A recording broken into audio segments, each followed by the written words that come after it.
activity into your normal routine. We're going to work on validating some of the fears that come along with physical activity. There's a lot of factors that prevent people from exercising.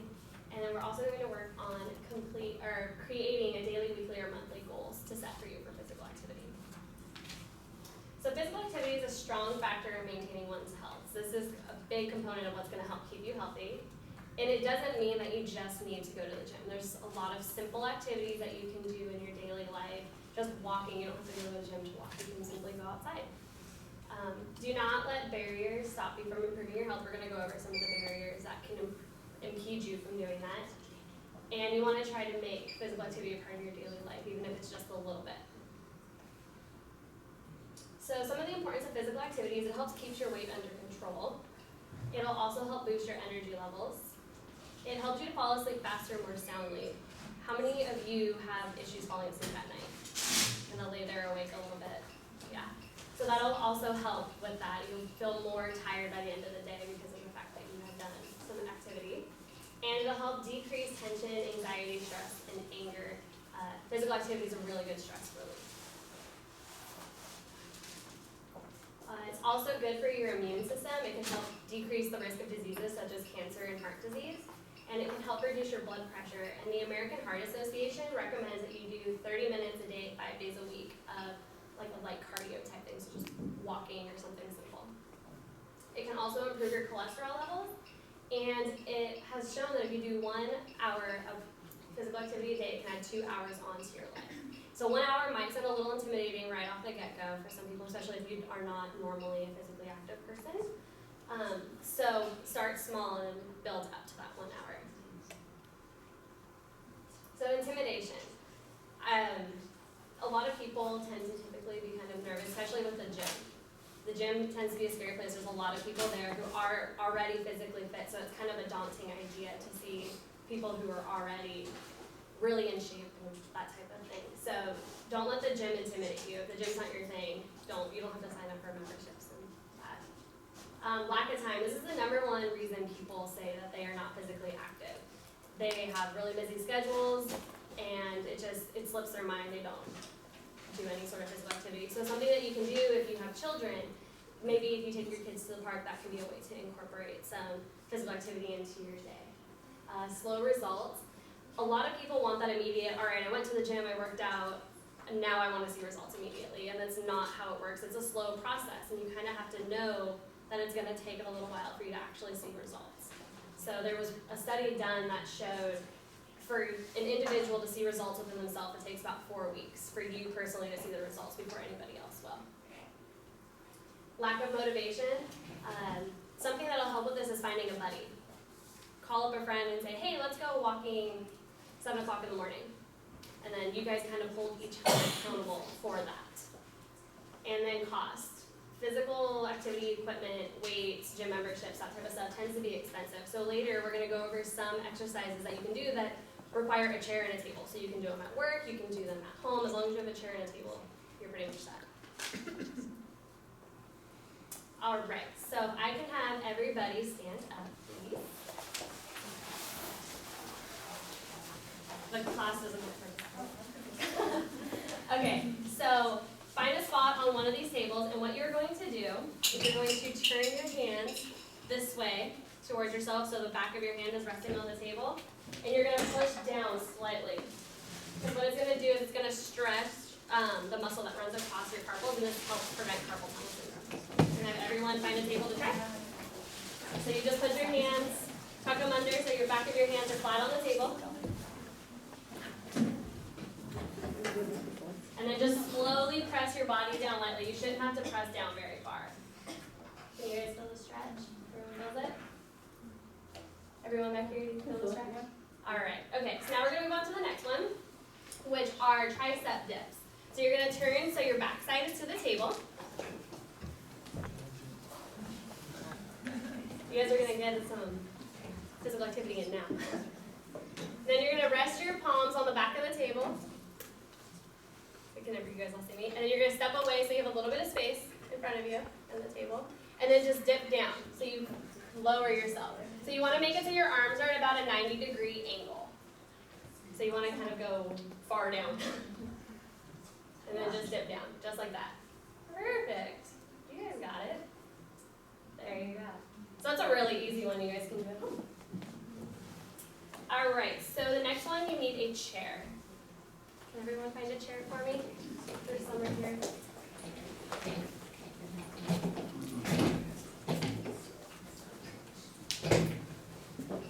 All right, so we're going to start with the one on the top right-hand corner, which is the squat. So what you want to do is stand up in front of your chair. Okay, you want your legs to be about hip width apart, so just about as wide as your hips are. And then you're going to slowly sit down toward your chair, very slowly. So just kind of squat down as far as you can until you're behind is hovering just above the chair. Once you hit the chair, stand back up and do it again. Go down very slowly.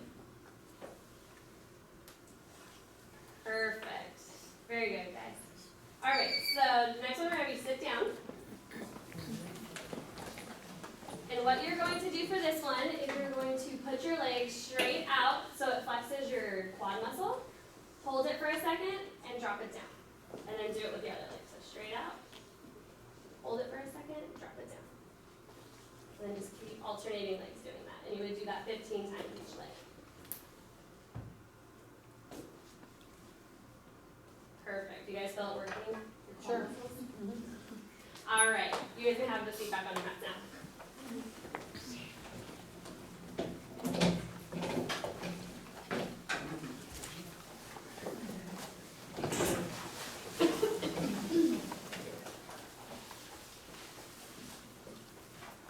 So are these some simple activities you think you'll be able to incorporate?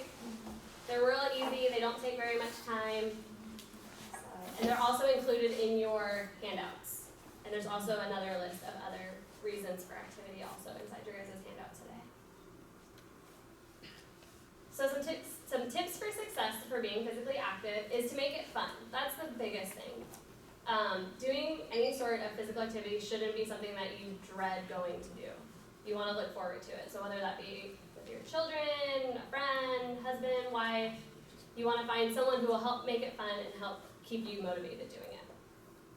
You also want to start slowly. You don't want to say, all right, I'm going to go run 5 miles today. That's not going to get anything done for you. It's going to overtire your body, and it's also going to create the feeling that you don't want to go back and do it again. So you want to start slowly. So start with maybe walking 10, 15 minutes. If that seems like it's okay and it's easy, the next day increase it and just slowly increase each day.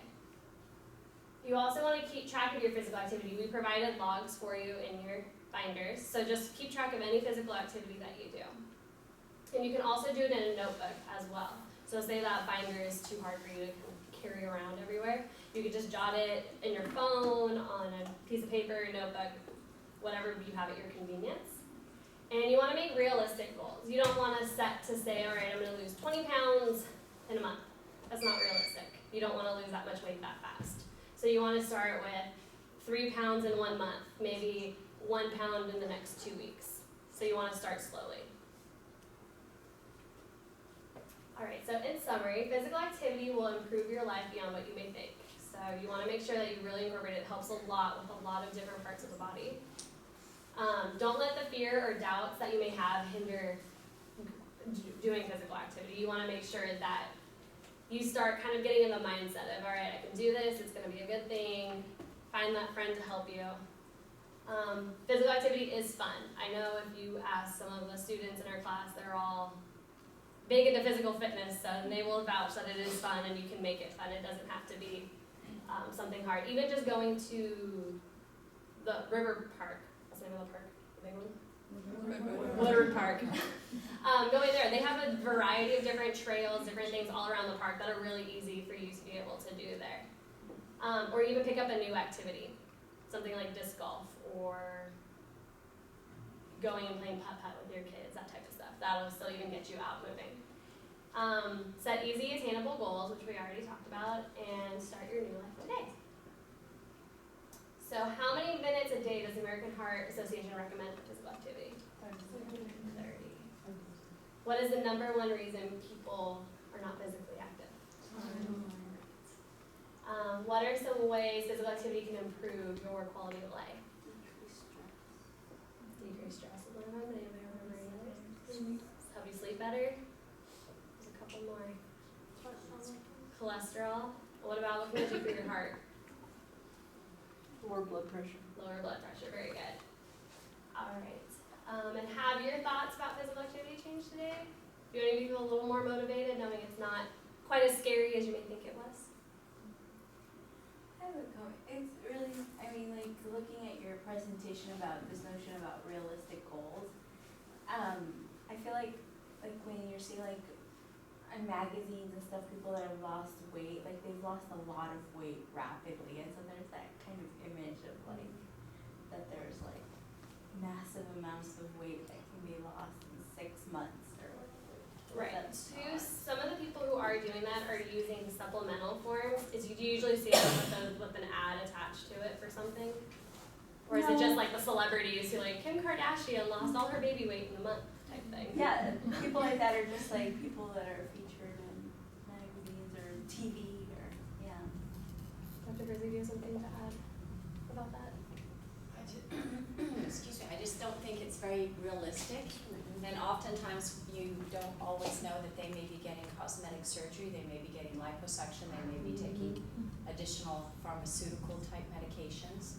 If you lose weight that fast, you're gonna lose your muscle and not the fat, because the fat's the last to go on the body. So we tend to look at 1 to 2 pound weight loss per week. And have all of you been measuring your percentage of body fat versus your lean body mass? Does anybody care to share their progress? Have you lost percent body fat or gained a little bit more muscle? Anyone?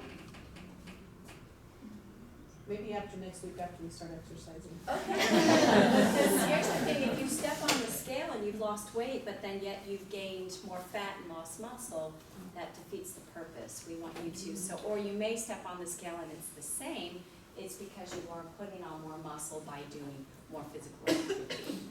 So they do that just to either motivate you or intimidate you. I'm not quite sure, but it's not realistic. It's not something that anybody can attain.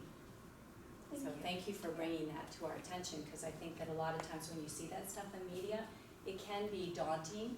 Yeah, It puts this up there going, well, there's no way, I'm never going to be like that. And plus, too, your body type, you have a different body type than that person is. And that's actually one of our presentations in a few weeks that Rachel will be presenting on, is all about body image and the type of stuff you see in the media. So we'll have a whole class on it. Lauren, one other thing just to add to that too, with those shows, even like Biggest Loser and things like that, it's a very controlled environment where the people are, and they're often working out for hours a day, which isn't something that can really generalize to if you're working in just regular day-to-day life. So even if it is done without supplements or whatever else, the flip side is that they might be working out 4, 5, 6 hours a day and having their meals prepared and everything like that. So that's another situation where you might see that big amount of weight loss happen in a short amount of time. So if our goal is to walk an hour a day, I imagine that you could probably break that up into 2 sessions of 30, right? Or yes, it doesn't have to be 1 hour straight. It could be 15 minutes, 4 times a day, 10 minutes, whatever increment works best for you and fits into your schedule. Not everyone has an hour they can dedicate to say, all right, I'm gonna go walk now, because life gets in the way and there's a lot of barriers for that. I was gonna add some of the things that, how you said physical activity, you don't think are physical activity. Parking farther away, you walk more to get to where you're going instead of parking as close as you can. Or taking the stairs versus the elevator, walking, standing while you're on the phone. This is all ways to get your body physically active without actually going out and exercising. And if you work on the 4th floor, you take the stairs to the 2nd floor, and then you take the elevator up from there. It's you work at it. It's a process. So, yeah.